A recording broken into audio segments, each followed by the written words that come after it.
invest in ourselves. We all shine. Together, we are Black beyond measure.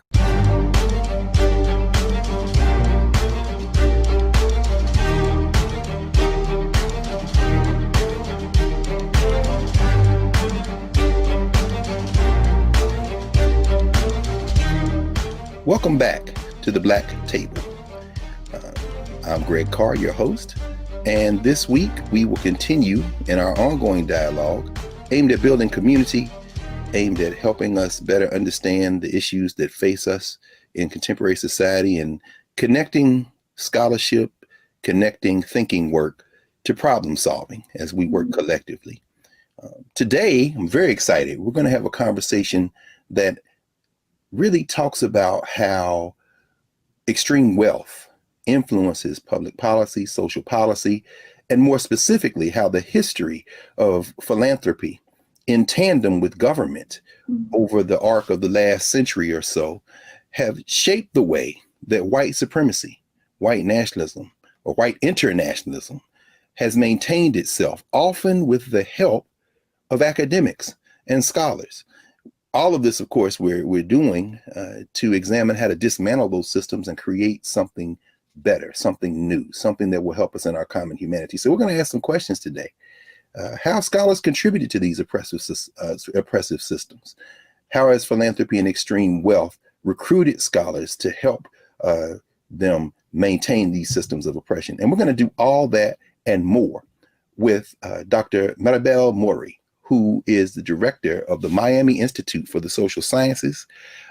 She has written a remarkable new book, White Philanthropy. And if you don't have it, you should go get it immediately. White Philanthropy, Carnegie Corporation's An American Dilemma and the Making of a White World Order.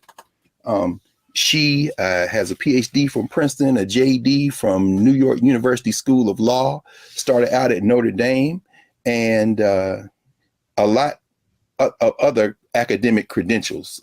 She was, before she started the Institute, a professor at Clemson University. She's worked at a number of schools, including overseas, Stockholm, Sweden. But most importantly, she has marshaled her considerable gifts and talents to independent institution building. We're going to hear about how her journey has led her to where she is right now. Professor Maribel Morey, it's so wonderful to have you here at the table. It's amazing. Thank you, Dr. Carr, for this invitation. No, Greg, please. Otherwise, I'm going to call you Dr. Morey, and then we just No, I'm just saying, look, one of the beautiful things, y'all, is we dropping all pretension. Yeah, no, I like it. You know, well, I mean, you've guided us in that. I mean, so we absolutely want to enter this conversation. I'm going to resist the urge and say at the onset that we want to have you back. We can't wait to have you back because I'm wondering what you think. Being a Notre Dame grad, I don't know if you've seen this new article in the New Yorker about Amy Comey Barrett. I'm like, I want to ask her about that, but I'm going to resist the urge and get right to the business. This book, White Philanthropy, fills a gap that I think those of us who work in fields like Africana studies, think about decolonial studies, probably needed to be filled. But until reading this book, really what you lay out is a roadmap for how we should think about this question of extreme wealth and its relationship to oppression. Could you say a little bit about what led you to write White Philanthropy? Okay. So my interest in An American Dilemma goes back to my undergraduate years at Notre Dame. So before I went to NYU and before Princeton, the PhD. And so back in the day, I was trying to make sense of my full identity as a Latina woman. And so I was very interested in the race-sex analogy. I was still separating my identities before I knew about intersectionality, which I was more exposed to in law school through critical race theory. So at the time, I was studying in Paris, and I was exposed to Simone de Beauvoir's work. And I realized that in writing The Second Sex, she had relied on this white Swedes book to tease out the race-sex analogy. And I thought that was really interesting for many ways. I thought, why would this woman, who at the time I thought was, this brilliant scholar, need to rely on a man? And second, what did this white Swede have to say about race in the US? Why was he selected? So as I was getting more and more interested in the academy, I thought I should really study the politics of knowledge in the academy. It was fascinating to me because no matter what I would say, I ultimately was sensing that no matter how brilliant scholarship I would create, my work would be, someone else's work would be cited instead, specifically a white Anglo-American man or someone with proximity to that identity, such as Gunnar Myrdal as a white Swede. So I really wanted to understand these behind the scenes dynamics, because when I went to law school too, individuals such as Supreme Court Ruth Bader Ginsburg, when she was at the ACLU, would cite Gunnar Myrdal instead of Simone de Beauvoir to make that race-sex analogy in the 14th Amendment cases. So I thought this woman who was obviously impacted by Beauvoir is choosing to cite Myrdal instead because she knows her audience. So I was already skeptical of the text through undergrad and grad and law school. And then when I went to Princeton, I was taking a class with Melissa Harris Perry, Dr. Melissa Harris Perry, on African-American political thought. And I asked her, I'm like, do you think this would be part of the canon? And knowing basically the answer, she said, absolutely not. And I was like, this is fascinating. Wow. So what does it mean to create knowledge, and for whom? Like, who is this knowledge being created for? So that's the beginning of my investigation. And when I figured out or started learning that it was funded by a foundation, that just took another interest for me, because again, being Cuban, being raised in this Cold War environment, there were only two political economies that were possible in my psyche. It was either profit maximizing capitalism, where you forgave all forms of profit maximizing, or communism. So who were these people, these white Anglo-Americans who were based in New York, who seemed to want to solve social problems, but not enough to be a Che Guevara? They definitely were not Che Guevara. So who are these people? And what does it mean for them to address problems, and for whom? And what are they trying to preserve or change? So I became very fascinated by quote unquote philanthropy. I see. This in itself is fascinating. I mean, first of all, to exhibit the kind of mastery that you display in the book, and to realize that this is something that you took up in your undergraduate years, which aren't that long ago. It really shows your commitment to really, and of course, well, there may be somebody who's watching the table right now who might not know the book, An American Dilemma. And I think one of the things that you've talked about, and I've seen even when you've been in conversation across the board, getting beyond our Rolodexes. I love the way you talk about that, looking horizontally and, exploding this whole notion that knowledge should be privileged for just a select few or people in our networks. If you wouldn't mind just taking a second for those who may not be familiar with Gunnar Myrdal's book, to help folk who are now learning for the first time about An American Dilemma know what that is. Yeah, so it was a book published in 1944. It was completed in 1942. In the late 1930s, Carnegie Corporation of New York, and I'm going to put a parenthesis to that. Carnegie Corporation of New York is a foundation established by steel titan Andrew Carnegie in 1911. And it was started to fund projects in the US, ultimately also Canada and the British colonies. And part of their funding, they fund knowledge production, was a study. This was commissioned by one of its presidents in the 1920s, who wanted a comprehensive study in the social sciences on Black Americans. And Greg, I'm sure we'll talk about the purpose of the study ultimately. But the way the project is remembered, published in 1944, is its association with Brown v. Board of Education, the US Supreme Court decision in 1954 that found state-sanctioned, racially segregated public schools to be unconstitutional, to go against the 14th Amendment of the US Constitution. So from many circles, and we'll talk about like the mainstream white liberal circles in the US, it's remembered as this key study of the civil rights movement. And why? Because in this book, Gunnar Myrdal said, I am presenting you readers, and he really meant white readers, with a long list of anti-Black discriminatory policies and behaviors that you white readers commit repeatedly. Whether it's in institutions or, personal behavior. And it is a tension for you, white reader, to see that you do this because you have this moral compass. And this is what it's called, the moral dilemma. An American dilemma is a moral dilemma in the psyche of white Americans, because he writes without any quantitative data on this. Actually, his researchers would argue against that. But it was wartime propaganda that he was presenting during the Second World War in support of white Americans, saying, you actually feel really guilty and bad about this. And therefore, when I show you these behaviors and policies, you're going to want to change it because you're also rational human beings. So unlike Germans and their mistreatment and genocide of Jews, you actually want to be better in your treatment and genocide of Black Americans. Mm-hmm. So he provides a long list, and he ultimately says, like I said, that you can, you want to rectify this problem. Mm-hmm. So that's usually how it's remembered. Well, then that actually is a perfect place for us to take our first break. And when we come back, oh, I can't wait.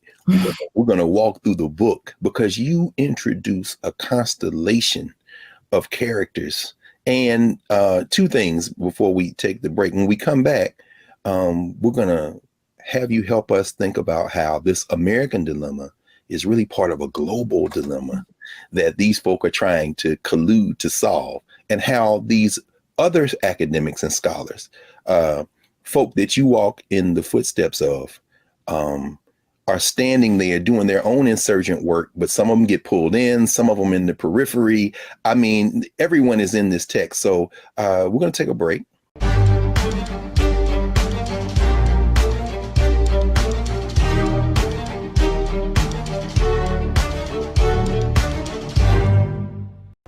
This is our time, our moment to move forward, beyond the gun violence, the hospital closures, the unaffordable housing. Brian Kemp's Georgia for the wealthiest few. Stacey Abrams is looking out for every Georgian. She'll invest our $6 billion surplus in the fundamentals, education, healthcare, housing, and a good living, putting more money in your pocket to build one Georgia where everyone has the freedom to thrive. When we invest in ourselves, we're investing in what's next for all of us. Growing, creating, making moves that move us all forward.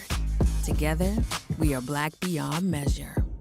We've got to stand up. Republicans are banning abortion rights, tearing down democracy, blocking progress. But when Democrats stand together, we win. Because we voted, Democrats stood up for Black lives, voting to ban police chokeholds, stood up for Black women, putting one on the Supreme Court, stood up for our families, lowering cost of health care and prescriptions and capping insulin, and stood up for millions by slashing student debt. This November, let's stand up together and keep making progress.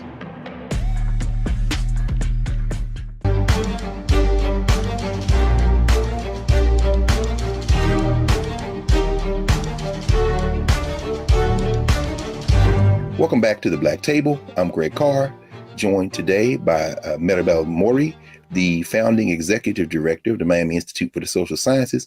And we're talking about white philanthropy, her recent book, University of North Carolina Press. I always want to put Duke and North Carolina in the same press, but that's not the case. And we're talking about the book, and we're talking about the implications of her work as it relates to our contemporary landscape of academic problem solving. Maribel, I want to jump right in. As I said before, you've got this astonishing range of characters, and as you dedicate the book to W.E.B. Du Bois, and are very careful as an African-American intellectual historian to thread the narrative of these Black scholars throughout the text. But having done that, you open chapter 1 with Andrew Carnegie, who's at all this money and is going to influence all of these people up to it, I guess, and including today. Could you talk a little bit about the significance of Carnegie, and then cats like Thomas Jesse Jones, who I always construct in my mind as a villain? I mean, and all these. Could you talk about these early philanthropists and how they're really hell bent on trying to direct the shape and future of how Black people are going to move in the world? Mm-hmm. First of all, I love that we can talk about Thomas Jesse Jones for a while, right? Yes. Carter Woodson was very big. I have an article coming out explaining how W.B. Du Bois was an early critic of philanthropy. He was so on top of all directions. And Woodson too, specifically in the Encyclopedia Project, and also Black education. And he was on to Thomas Jesse Jones's funding patterns and impact. Okay, so the book, this White Philanthropy book, traces the intellectual history of an American dilemma.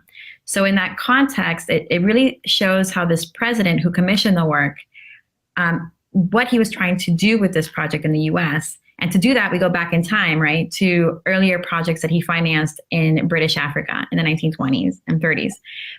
That said, I didn't want to present it as if this president, Frederick P. Keppel, came in with a blank slate into an organization with no vision and just plopped in, right? So he's working within an institutional context. So what is that institutional context? And Keppel is president of the Carnegie.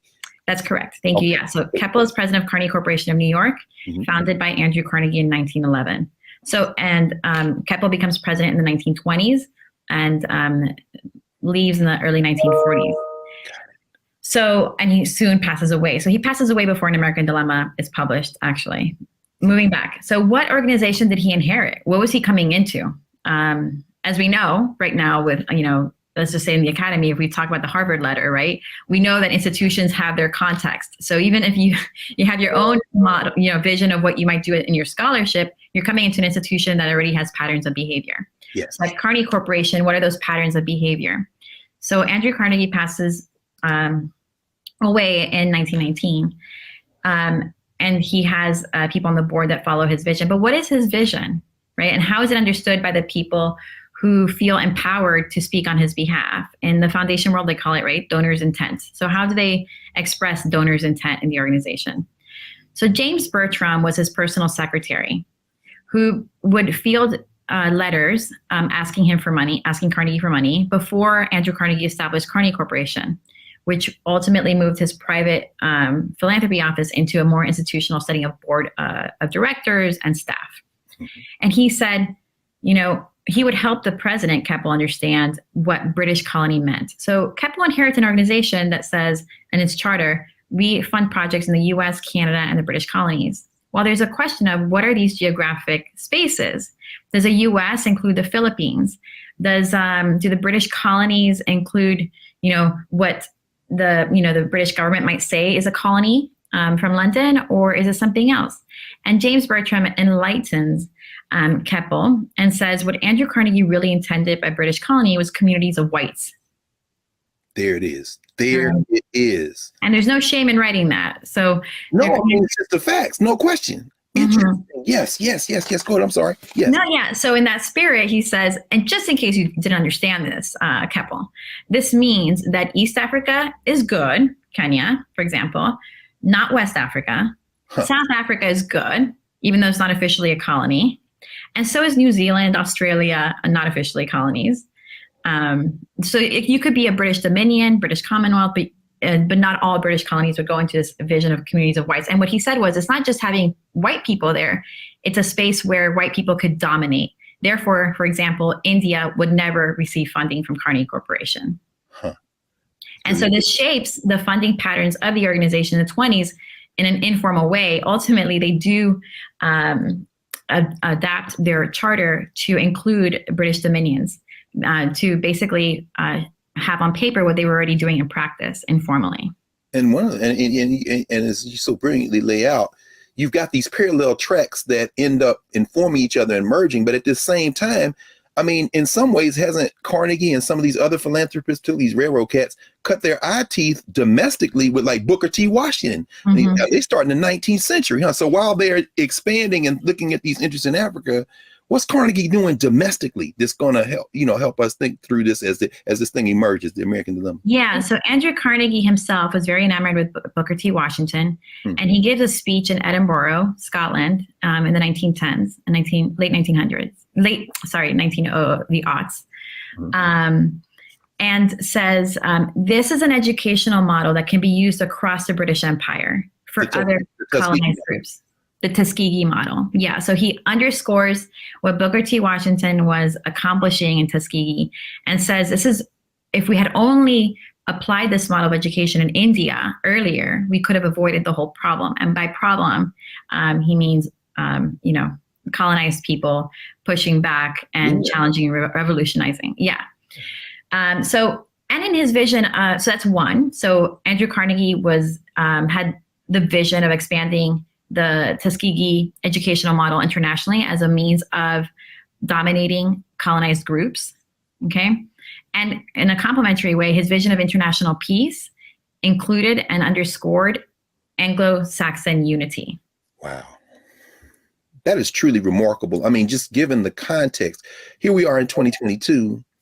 I mean, at Howard University, there's a Carnegie Library. I mean, he puts libraries everywhere. But I think about the fact that Howard trustees added Booker T. Washington in part to get Carnegie's money. And Carnegie had almost shied away from that liberal arts type of model. And to hear you talk about Tuskegee, which, you know, we know Booker T. Washington had his own ideas. I'm probably a little bit more charitable toward Booker T than some people. But my mom from Alabama, so I kind of see Tuskegee. But they are plowing so much money into shaping the sensibility of these people that they want to continue to oppress from now on. I mean, we're going to take a pause here, but when we come back, Maribel, lead us now into the first third of the 20th century, if you don't mind. As these plans begin to take shape and they begin to generate these documents, these surveys, these huge, that telephone book that you made me dig out of my library, Laura Haley. I mean, when we come back, we're going to continue this conversation with Maribel Morey on white philanthropy and the implications for today. Back in a moment.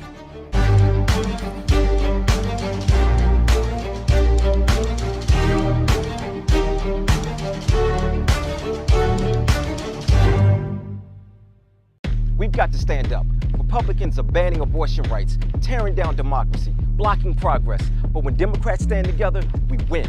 Because we voted, Democrats stood up for Black lives, voting to ban police chokeholds, stood up for Black women, putting one on the Supreme Court, stood up for our families, lowering cost of health care and prescriptions and capping insulin, and stood up for millions by slashing student debt.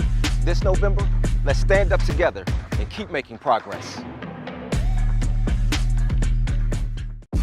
When we invest in ourselves, we're investing in what's next for all of us. Growing, creating, making moves that move us all forward. Together, we are Black beyond measure.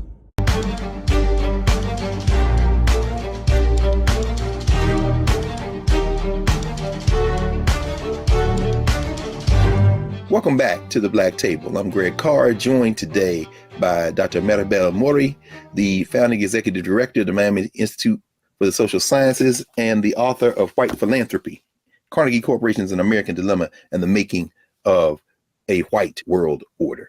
So with that in mind, Prof, when we left, you had walked us right up to the edge of the recruiting by the Carnegie Corporation of Gunnar Myrdal, bringing him in, he and his wife, who have done some incredible work in social science, but again, replicating this pattern of asking white folks first, they had approached white scholars domestically to do kind of a national study on Black folk. I think you write about Melva Herskovits, whose shadow we still live in, apparently. And, could you talk about Myrdal, what that study meant, how it involved Black scholars, and ultimately what was the purpose of the study and the thrust? Because you also write about a national study, but policy making is local and state. And so could you talk a little bit about what they're really up to and after and how Myrdal fits in all this? Okay, I'm going to really try to just bring it all together. Yeah, no, please. Yes. All right. That way. Okay, so usually scholars have tended to underestimate the vision of Frederick P. Keppel as president of Carnegie Corporation. And with that, then disconnected the organization's work abroad from its work domestically in the US. So what I've done in this research is really just getting bored over a decade in the archives. And I went through Keppel's uncatalogued boxes. Like I know about his children, his Christmas cards, blah, blah, blah. I got into his— Can I just footnote this for everybody? Scholars who work like this, but what you did, when you detailed your research methodology, this took a decade, right? Thousands of pages of work, unprocessed collections.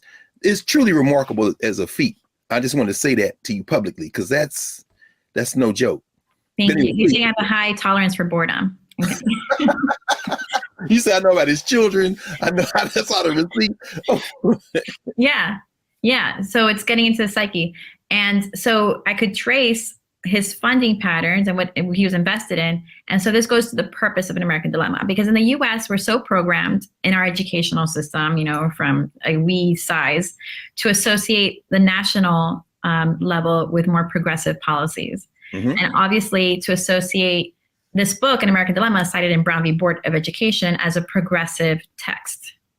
Yes. Though scholars such as Derek Bell really pushed back against that in his analysis of Brown v. Board and his experience working for the NAACP Legal Defense Fund, right? Yeah. But the mainstream was that the national level, Brown v. Board is all progressive.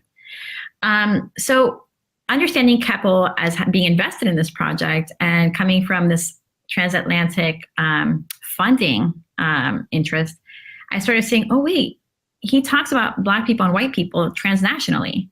And he has advisors in the 1930s. After that study in South Africa, they shift to advisors in London who are financing and planning this African survey with this colonial officer as director. So Keppel is still invested in funding cooperative studies in the social sciences. But while the Poor White Study in South Africa was authored by each researcher, they authored each one their own separate volume with the joint findings, bringing it together. Interesting. Yeah, because you said Haley had a crisis, right? He just got overwhelmed. So this is really other people's work, except they got to put their names on this one. So in the first one, they do that, right? So they each take their turn. They don't know exactly what Keppel means by cooperative social sciences, but they see the dollar amount behind it. They're like, whatever it is, we'll do it. We can do it, right? Yeah. Wow. And then in Chatham House, the new advisors in London, they say, yes, let's do this cooperative social science study, but instead of having a horizontal structure where each one gets credit, let's have one person in charge who has public policy experience being governing, dominating over colonized people in the British Empire, synthesize this material and produce the final report. And he does, he has a nervous breakdown. But that is a research model that Keppel starts translating for US context. So you're gonna have an invisible team of researchers and someone with public policy experience who could translate that knowledge into public policy recommendations, like a vision forward. And also the intent of the project. So an African survey's intent, while the problem in South Africa was quote unquote white poverty, the problem that the Chatham House advisors perceived was that all these different imperial powers in Africa were addressing issues on the continent differently. And if you were not in sync as white people, you would lose control. That was the vision. So let's bring us all together, white people, and get control over this continent, or what happened or is happening in India will happen here. Mm-hmm. Mm-hmm. And so having a cross-imperial exchange of knowledge in order to help solidify white domination on the continent. Similarly, in the US context, so you have this research structure I already mentioned that was an echo, and the purpose was to help policymakers across the country learn from each other's policies and then can become much more in sync. That's slightly different than saying that you necessarily want the federal government to be passing federal laws to bring everyone in sync. There is a space there to think that the states themselves, like separate imperial powers in Africa, could learn from each other and become more in sync and still leave public policies at the state and local level. Ooh. And yet, during the process of writing this project, we're talking about the New Deal, Keppel and Myrdal start thinking that the federal government could play a bigger role in helping to standardize policies. Now that's interesting because you make me think about the fact, and I'm thinking even now about the legal fight. Who was it? The Marigold Report, when the NAACP, when the Legal Defense Fund began in the 30s to look at attacking segregation, and that too was funded. I forget the name of the corporation, but Charles Hamilton Houston, those guys, as Ralph Bunche writes at some point, I think it's Journal of Negro Education, says, the Negro is a special ward of the Supreme Court. So the Black scholars are already thinking national, trying to subvert this apartheid in the United States. But you're saying that these foundations and these white scholars had to construct some kind of national consensus or build some momentum, because that's not how this was playing out in the US, as distinct from what was going on in it. That's right. Nobody asked for this study in the US. So while nobody asked, okay, yes. Nobody asked for it. And that was Keppel's anxiety. So people asked for it in South Africa, right? South African advisors. In Chatham House in London, they asked for it. When he's thinking of transferring this project to the US, nobody's asked for it. And he knows that any national study would be controversial in the US. Okay. So he very much does not have a hosting institution like he did for the 2 prior studies. He becomes the overseer of this study. He rents offices for Myrdal down the street. He gets feedback, updates from Myrdal very routinely, several times a month, and then becomes much more hands-on during the writing stage, giving feedback on what would be productive. For example, he was very anxious that Myrdal was not taking too seriously or as seriously as he wanted the white Southern perspective, because for Keppel, white Southerners were crucial if you wanted to have a national approach, and that was like the national approach to Black Americans. So a white Southern is like the Afrikaners of the United States or something? Mm-hmm. Mm-hmm. Wow. Yeah, I mean, your connections, my good. So okay, so how does Myrdal, because the Myrdals are coming obviously from out of the country, how do they recruit these Black scholars who end up working with them? Because they don't get credit. I mean, how does that, Myrdal approaches them? Is he given a list? How's he, for people to understand how this happened? Because a lot of American Dilemma, that scholarship isn't Myrdal's original scholarship, right? I mean, the way you talk about it. Yeah, so the SSRC helps. Keppel was long inspired by the SSRC, even from the start when he helped finance a project in South Africa. And that's another one of those foundations, the SSRC? Social Science Research Council is a recipient of funding. Oh, I see. And they're still around. Yeah. Okay. Mm-hmm. Okay. So they help this vision of collaborative research projects, bringing researchers across the disciplines and the social sciences together outside of, from different universities. And Keppel really does not have a hosting institution. So he's reaching out to the SSRC for help in bringing this together, something that he's doing very much in-house. And this is Donald Young specifically at the SSRC, the sociologist who helps recruit scholars. So Ralph Bunche is coming back, for example, from a research sabbatical financed by the SSRC. And Young is like, oh, you need to come and do this project. This shows you, if you see the dynamics between the SSRC, Carnegie Corporation, and Black scholars, power, right? Power is central here because... Yes. Yeah. I mean, if you have one string is the power of Carnegie Corporation to solicit the help of SSRC. Mm-hmm. SSRC is a recipient of funding of, the Carnegie and Rockefeller groups. So how much wiggle room do you have to say no? Right. Keppel asked Young to write a report saying, if you had a European, statesman in charge of this project, how would you see it going about? And Young writes a report, like a memo, and Keppel uses it for to convince his board. But Young never explicitly said, this is what we would want. But the power of the organization to get this information from someone like Young with the promise of, the amorphous promise of funding. And similarly, Myrdal was able to recruit unpublished works by Black scholars simply with the Carnegie name behind him. My God. We're certainly going to have you back, but we want to turn now with our remaining time because, those of you who know An American Dilemma and know the name Gunnar Myrdal, you know the impact that this continues to have and how we think about race in this country. Interestingly enough, Maribel, your own work as a scholar, as an academic, what did researching and writing this book and doing this work do to you in terms of your own view of scholarship and your own decisions in terms of your own career and work and what you're doing now at the Institute?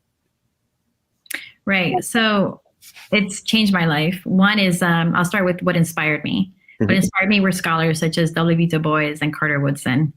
And also the very lack of someone in the art. Those are the ones who had some proximity to these funders. They could write personally to Keppel and others. Nobody who looked like me, right? Or as a Latina woman, like anywhere in this network, whether close or far. Remarkable. That is remarkable. I mean, the only Latino I can think of, certainly not a woman, was Schomburg. And Schomburg didn't have access to any of this, even though he rolled with Du Bois and Woodson, them, American Negro Academy, which you write about. But there's nobody there. That interesting, huh?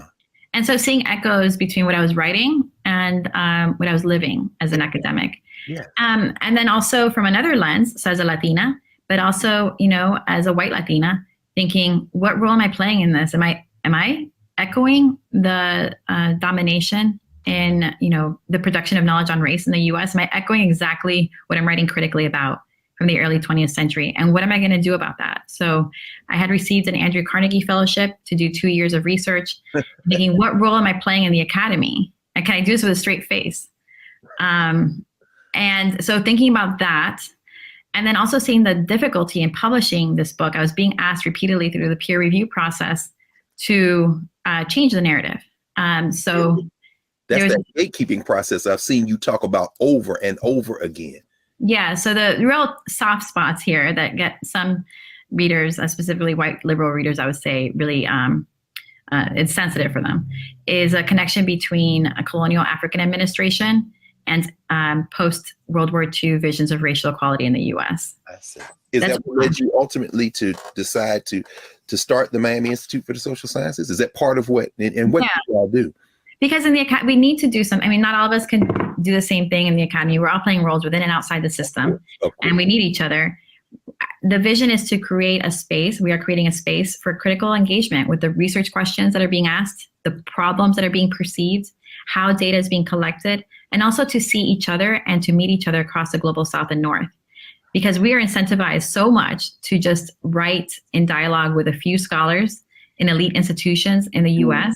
And we know from, for example, recently the Harvard letter, what dominating role some of these scholars play in the academy, to the point where people might feel silenced from saying anything, whether it's about their personal lives or how they're being treated, to their scholarship, to the research questions they're asking, to how they're being published, whether they're getting tenure. So what is knowledge for and for whom? And it can't just be for the elite to better dominate all of us across the world. No question.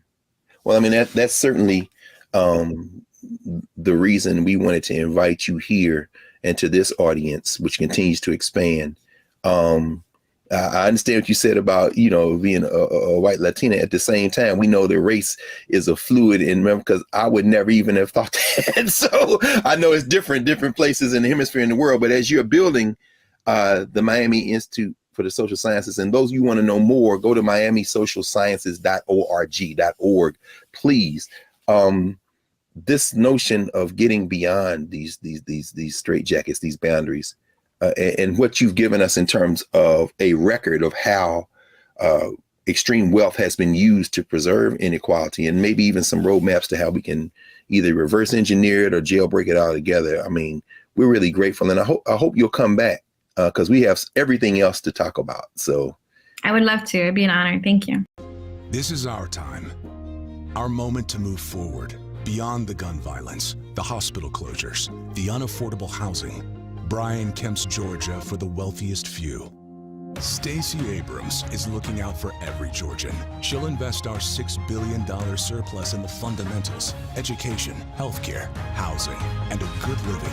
Putting more money in your pocket to build one Georgia where everyone has the freedom to thrive. When we invest in ourselves, our glow, our vision, our vibe, we all shine. Together, we are Black beyond measure. We've got to stand up. Republicans are banning abortion rights, tearing down democracy, blocking progress. But when Democrats stand together, we win. Because we voted, Democrats stood up for Black lives, voting to ban police chokeholds, stood up for Black women, putting one on the Supreme Court, stood up for our families, lowering cost of health care and prescriptions and capping insulin, and stood up for millions by slashing student debt. This November, let's stand up together and keep making progress.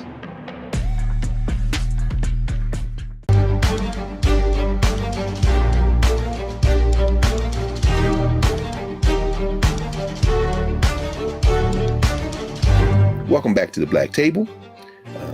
Greg Carr, Maribel Morey, and we're talking about white philanthropy, and we're talking now about the first third of the 20th century with Maribel. Professor Morey, pick up where you left off. So Carnegie has begun. I think he actually generated a report in the 20s, right? I mean, he has a text that his name is attached to, but we're going to see the blueprint in part for an American dilemma be generated there in the 1920s. Could you talk a little bit about this other cat that emerges, Malcolm X?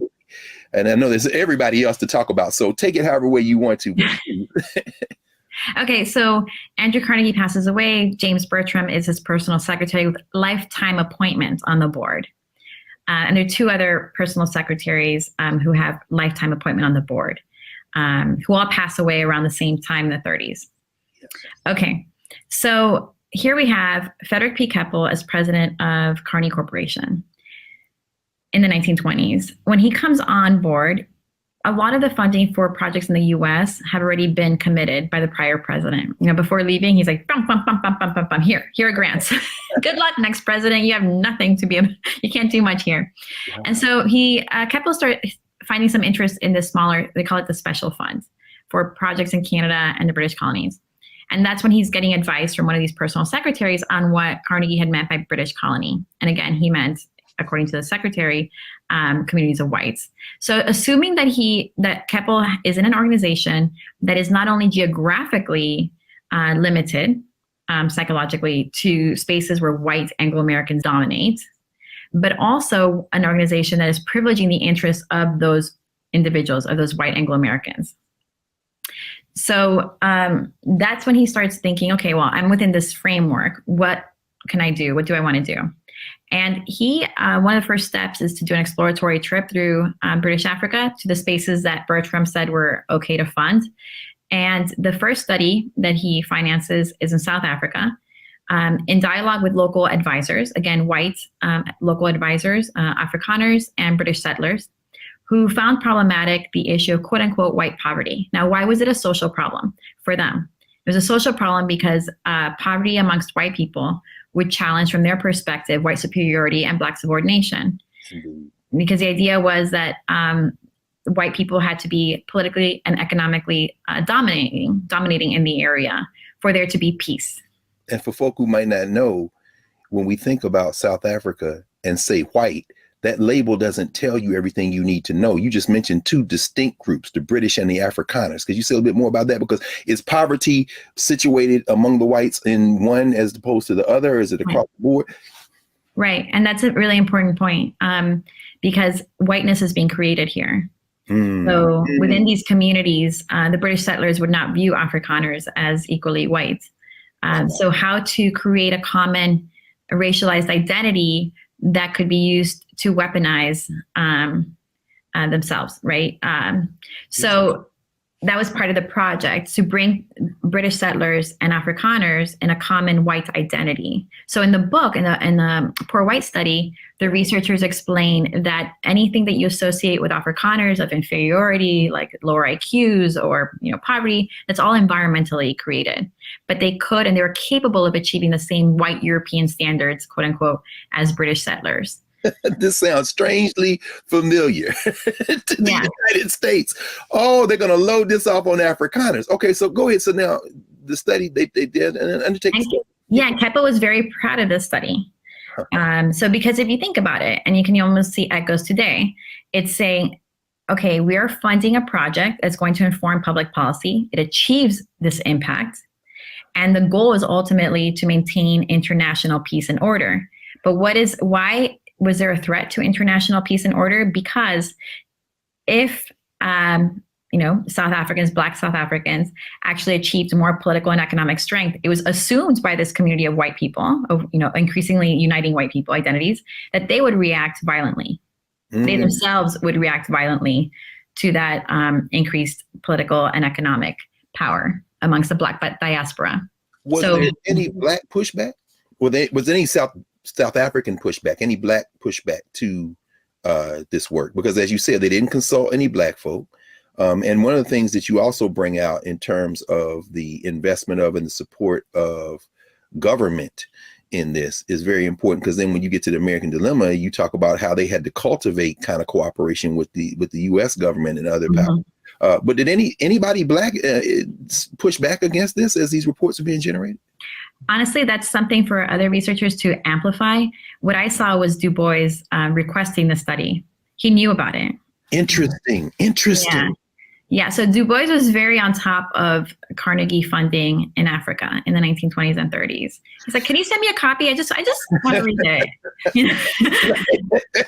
Well, that's interesting because you pursue that line too, and I think that very much has to do even informing your work right now and coalition building and kind of transnational coalitions. You know, you talk about Du Bois and the Pan-African Congresses. We're certainly in between World War I and World War II. You have the anti-colonial movements, but Du Bois isn't just concerned about the affairs of Black folk in the United States. Well, I guess neither is Booker T. Washington. I mean, could you talk about how perhaps Black internationalism, which isn't really fully developed at this point, but how they might look at that as a threat to their plans? No, they knew. I mean, so W.B. Du Bois knows that Carnegie Corporation is privileging the interests of white people across the Atlantic to the point where he tests the boundaries. He's like, I'm going to make them say it to me. So he says, I know your fellowship program. He's talking to another colleague in letters and says, I know this fellowship program is only bringing back and forth white scholars. The Carnegie Corporation has like a fellows program between South Africa and the US. So he writes to Keppel and says, I would like to go. I want to go to South Africa. And Keppel doesn't know how to tell him no, because a lot of these actors in philanthropy very much admire his brilliance. Interesting. But also are scared of him, of his intelligence and his ability to, bring people together. So Keppel ultimately says, I have relied on my advisors in South Africa, note white advisors, and they think it would be an issue, problematic for you to go. So I can't. So that's one where they see the power of these organizations in creating opportunities for scholars and leaving out others. And also the amount of money, the wealth. So when we're talking about big stakes, when Du Bois is thinking about an Encyclopedia Africana in the 1930s, and he's willing to compromise. He's compromising on working alongside the Philip Stokes Fund, the same organization that has Thomas Jesse Jones. Yes. And could you say something? I mean, because it's interesting because we are talking about the Depression. And you write about how Rosenwald, for example, loses his, and as somebody whose mama went to a Rosenwald school, we know the impact of Rosenwald in tandem with Booker T. Washington building those schools in the South. But Rosenwald's money's gone. I mean, could you talk about how these foundations are actually working with each other? And that Encyclopedia, the Negro example, and I think it's chapter 7, you really do a deeper dive into those politics.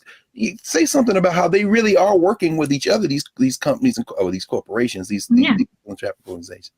Yeah, so Thomas Jesse Jones started out working for the federal government. And I'll say who he is. He becomes this white expert, quote unquote. And a lot of what I say is in quotation marks, but the white expert on Black education. That's who he becomes for this network of individuals in philanthropy. Okay, so in the 1910s, he writes this book. Yeah? No. I'm just thinking about that. That too has a contemporary, these white experts on Black education that have a lot of money from foundations. Anyway, please continue. I'm not going to name any names. Go ahead. No, but that's part of my, if you're gonna, like, just as a side note, that's part of my early midlife crisis in writing this book. Oh, we're gonna look. Hey, y'all. When we get this, we this is a build up to the work that's going on now. So pay very close attention, because I think Professor Morey is going to recruit us into some work before this is all over. Go ahead, please continue. I'm sorry. Yeah. So, so Thomas Jesse Jones publishes this report. He works in the federal government at the time. The Phelps Stokes Fund, backing up, had asked Booker T. Washington what kind of study would be useful right now, and Booker T. Washington, said a survey of Black schools, and he recommends Robert Park to write the survey. He's aware that these funders want a white guy, so he recommends Park. But they instead choose Jones, who's working in the federal government, because they're thinking this would be really helpful to have the stamp of the federal government on this study, and it could be really circulated very well.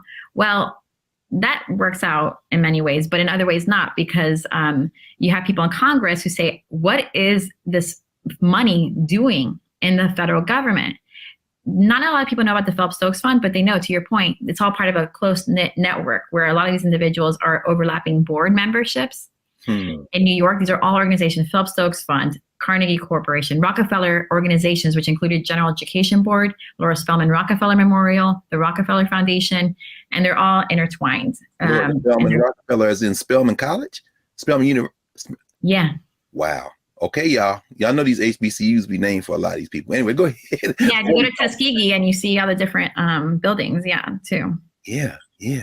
So they recruit Jones from the feds, but and then they're questioning, but you see the overlap. So they kind of they're saying, I know the face of it is Phelps Stokes, but right behind it is Carnegie and Rockefeller, and I do not trust these profit maximizing individuals in industry. Yes. So what are they doing educating our children? So Jones pops out from the federal government and becomes the specialist of education for the Phelps Stokes Fund. He comes under the umbrella, and he starts guiding all these organizations and how they should fund Black education after the passing of Booker T. Washington, Andrew Carnegie, this first layer of people. He's advising the next layer of staff members, and saying this is a right policy, the one that Carnegie and Washington really subscribed to.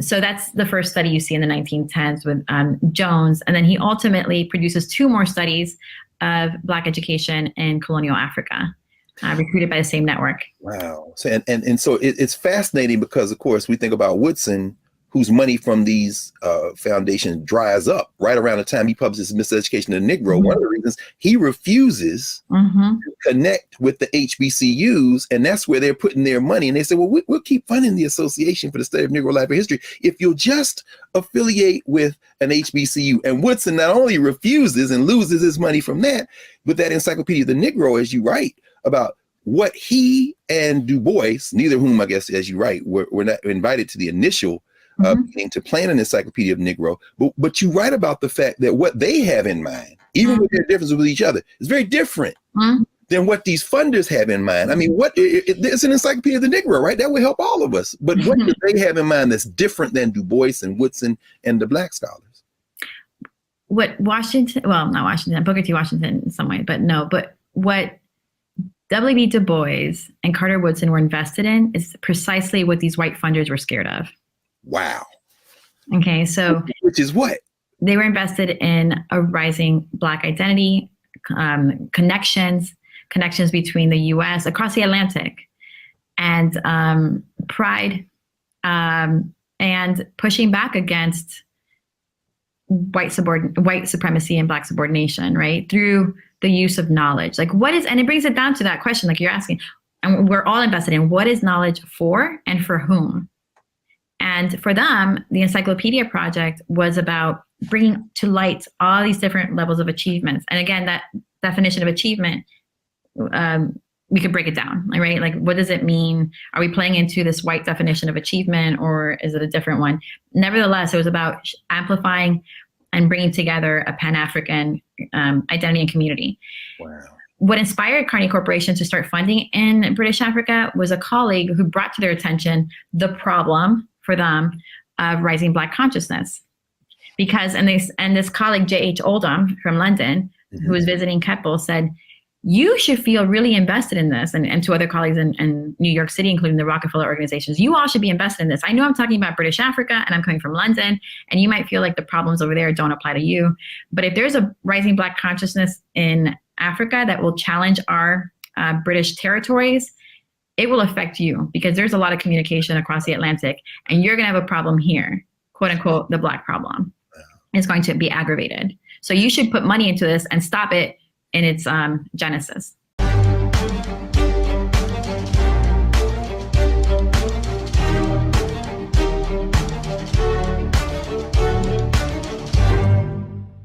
When we invest in ourselves, we all shine. Together, we are Black beyond measure.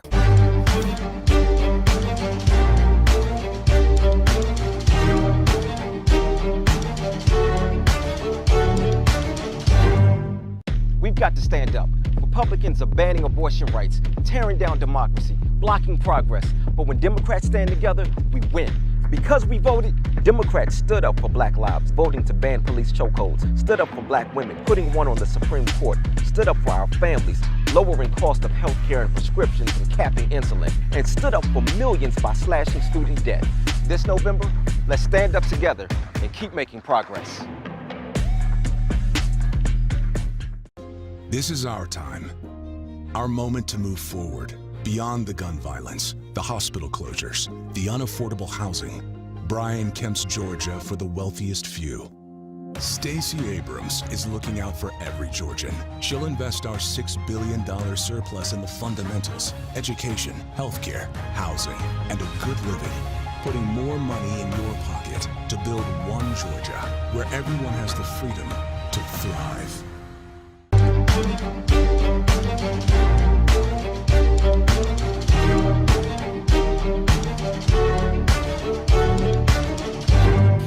Welcome back to the Black Table. We've had a provocative conversation, one that has been extremely informative with Professor Maribel Morey. And once again, we've come to the moment when we clear the table and reset it for next time. We'll close today with the words of Ayikwe Armah, the Ghanaian writer, translator, social change agent, living currently in Senegal, and his 2006 book, The Eloquence of the Scribes, when thinking about intellectual work. And we do this with what we've heard and learned from Professor Morey today in mind. Ayikwe Armah says that his work as an intellectual is dedicated to changing the world that we live in, to standing against depression, to standing against inequality. And he says on the last page of chapter 25 of his book, The Eloquence of the Scribes, that day, that transforming day, will not come in my lifetime. There's nothing sad in knowing that.